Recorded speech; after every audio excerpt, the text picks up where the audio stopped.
Hi, my name is David Pruessner. I live in Dallas. I'm actually an attorney, not an eye care professional. But I'd like to explain to you how you or a clinic that you do in a developing country or a mission group, a medical mission group or a church mission group, how you can distribute eyeglasses, prescription eyeglasses to poor people down there. And it's really not that hard. It's not that expensive. I've been doing it once a week. So about once a year, my wife and I go down to Honduras and we distribute prescription eyeglasses. We examine the people and give them prescription eyeglasses for about 1 week per year. And we've done this for more than 10 years. And frankly, we've learned a lot while we've done it. Learned what to do and what not to do. So I thought I would make this video to share our experience with you and to show you how easily you can do this. It is very doable. Yeah, it'll be some work and you'll have to learn some things, but it's remarkably easy to do, and it is truly satisfying, truly fulfilling. There are a few areas in life where somebody can sit down in front of you and they have a significant problem that's bothered them for years, and you can solve it in about 10 minutes, okay? They are very grateful. It enables them, it empowers them to go do things, learn how to read, work on a computer, sew again. Maybe they used to be able to sew, and as they've gotten older, they literally can't see the thread anymore. And so you're empowering them to live life, to be able to read and do the things that make life fulfilling. So that's why I'm making this video. My approach is a little different than you might get in other places. Why? Well, I'm not an eye care professional. I'm not an ophthalmologist, an optometrist. I have no formal training. I'm simply an attorney that went to a church mission group that already had doctors and nurses going on a medical mission, and they didn't really need an attorney to do anything. And we came up with the idea of doing eyeglasses, something my in-laws had done for many years. And so I went and got training from the Lions Club in different places, both my wife and I, and we began working our way through it, and we found it very fulfilling. It's not that expensive. It's not that hard to do. But when I say my approach is a little different, I want to be able to take somebody who volunteers to go with us, who I just meet in Honduras, which is what happens sometimes, and bring them into our system, and within about an hour they are functioning and working, contributing toward our work. It's not that hard to figure out. And within a day or two they're fully understanding our system, that is, fully understanding the spherical correction. And I'll get more into this later on, but basically if you can correct somebody's spherical problems, you've taken care of about 80% of the needs of people that need eyeglasses. And so that's the vast majority of the work, and that 80% spherical world is really quite simple. It's really just a matter of pluses, giving them a stronger lens, a plus that focuses light more, or giving them a negative lens that diffracts the light a little bit because it's focusing too much in their eyes. So without further ado, let me dive into what we do. But first, the legal disclaimers. I'm not trying to teach anybody how to distribute eyeglasses here in the United States. I'm certainly not trying to teach anybody how to distribute eyeglasses for money, charging anything. In fact, one of the benefits of doing it for free is that you remain outside the laws that apply to people who are vendors, sellers of things, or who are trying to, who are in a profession because they're making their living that way. It comes more under the category of a good Samaritan that's helping someone. Of course, the first rule you want to do is you want to make sure that you don't harm anyone. You're generally not going to harm anybody with eyeglasses, okay? The one way you can harm somebody, really harm them, is if when they see you, they believe they've seen an eye doctor, and they might have a medical problem that's causing them a vision problem. And if they leave you believing they've seen an eye doctor when they haven't, and if they're suffering something like diabetes that is rendering them toward blindness or glaucoma, well then yeah, you've hurt them indirectly because they believe they've seen an eye doctor. So make it very clear to people that you're not an eye doctor. All you do is have glasses. That's the way I explain it. You know, no soy medico. You know, I only have glasses. I have some glasses, but you haven't seen a doctor. So if anybody tells you that their vision has changed recently, and by recently I mean like the last 6 months or a year, they used to see well, and then literally within the last year their vision is degraded, you don't want to give them any glasses. None. even if those glasses might help them, because you want them to go see a doctor and get real help, not merely getting eyeglasses and putting a Band-Aid on the problem. But that's a minor concern. I just want to explain that to you. Distributing eyeglasses is safe enough that literally in most places in the world they allow you to do it yourself for many spherical corrections. That is, if you go into a Walgreens or a CVS, you'll notice they have readers, which are all positive lenses. Or a positive lens is basically a magnifying glass. And they encourage you to just try a different reader. Try this one, see what allows you to read print close to you. And you select one on that basis, basically trial and error, and you purchase them, and there's not any concern that you're going to hurt yourself or that you're going to hurt anyone by putting on a positive lens. Now, with negative lenses, they're not widely sold. Yes, you can give somebody too much of a negative lens and it'll give them a headache, okay? Not good. So you always want to err toward being too positive, okay? Not a bad rule in life. But aside from that, you're really not going to hurt anybody doing eyeglasses. And so I would really encourage you to dive in and try it. You'll find that you're able to do a tremendous amount of good. Not as good as an optometrist or an ophthalmologist or something like that, but a tremendous amount of good. Literally take people that are seeing like 20/60 and have them seeing 20/20 vision often. By the time they're leaving 10 or 15 minutes after they've sat down. So without further ado, let me just dive into what we do. If you were to join us on a trip, and I'm certainly not proposing that, we take very small groups, just a few friends.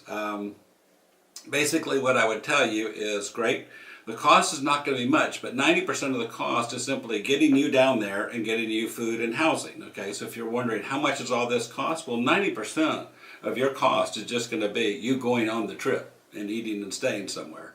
The last 10%, sort of a couple of $100 per person that goes, is spent on actually purchasing eyeglasses or the equipment. It's really not that expensive. It's not that hard. I've never formally averaged it out, but I would guess that we distribute glasses at probably about $1.30 per person that we see. Okay, some of those glasses are free. Some of them are as much as $7, and you'll be surprised how good of glasses you can get for $7 online.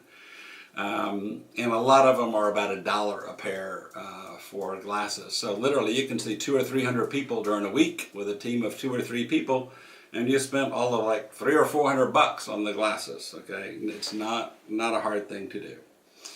Okay, well, if you went down with our group, the first thing you'd realize is that you're going to only take your bag on the trip. That is your carry-on, is your personal items, because we're going to ask that the suitcases be the equipment and the glasses. So what does that look like? Well, basically all of our equipment fits in one bag, okay? This is it.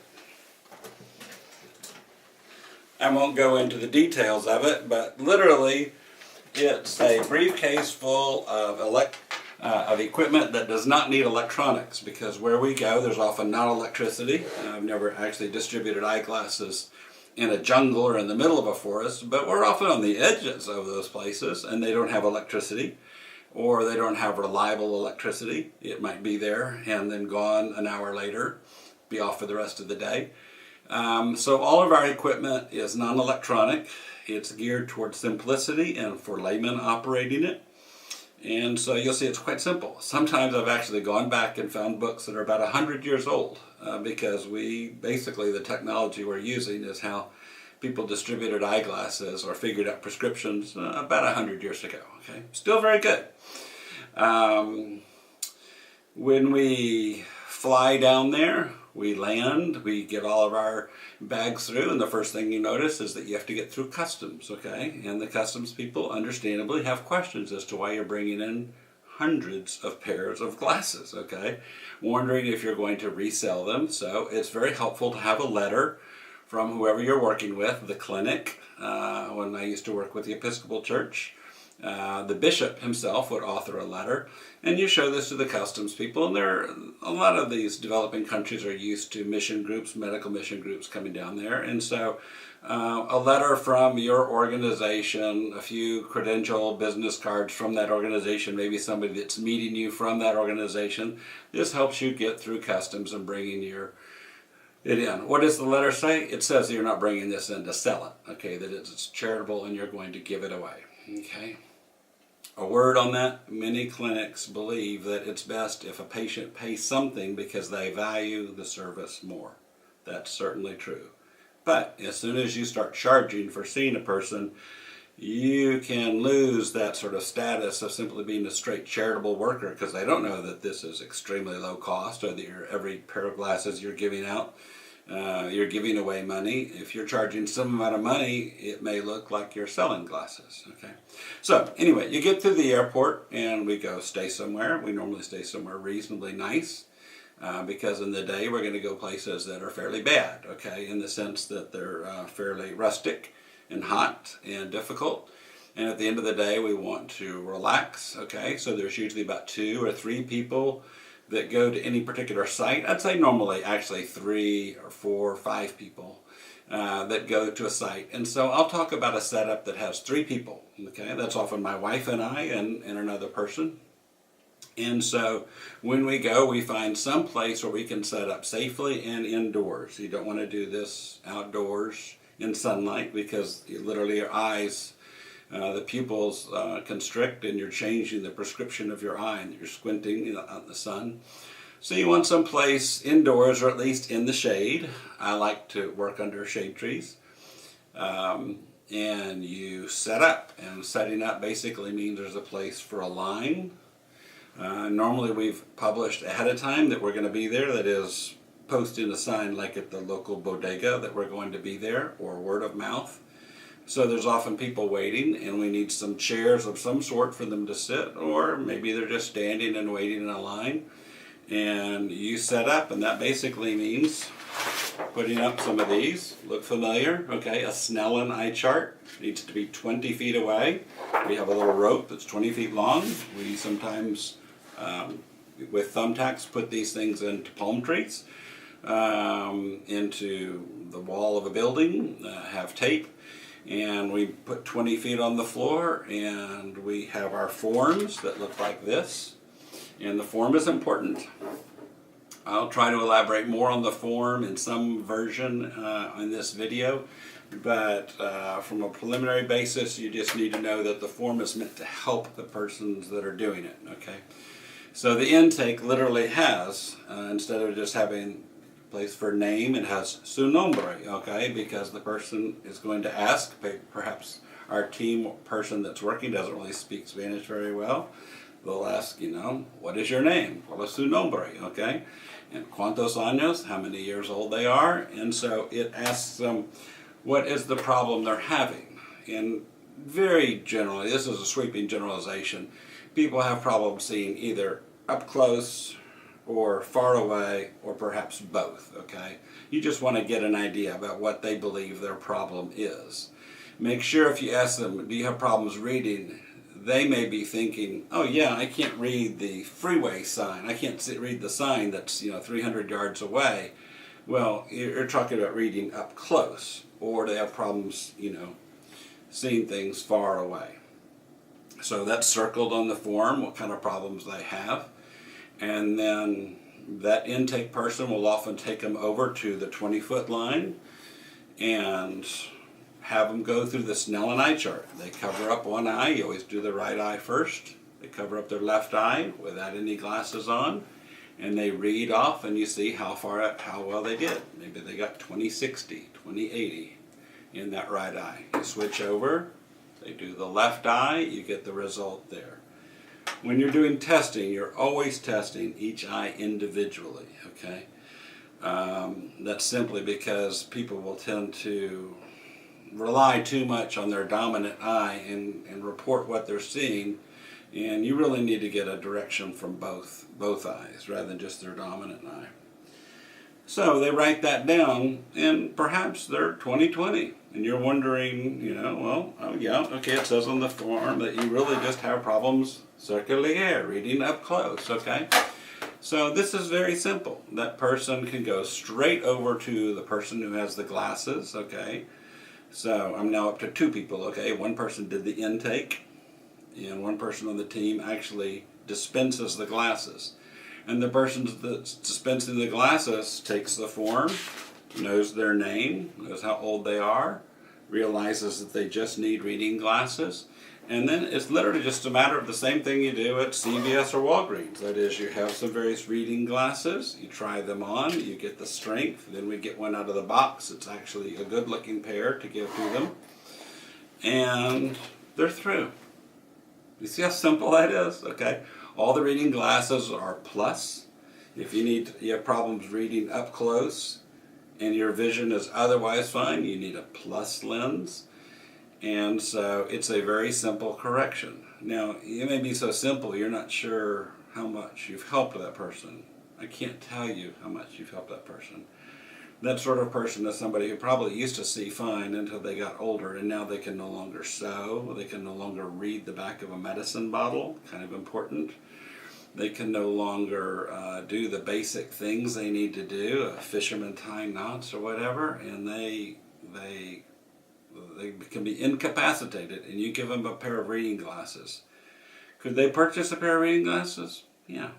Purchasing a pair of reading glasses, where we go down in Honduras, that would take somebody better part of a month's pay for them to purchase a pair of reading glasses, assuming they have a job, okay?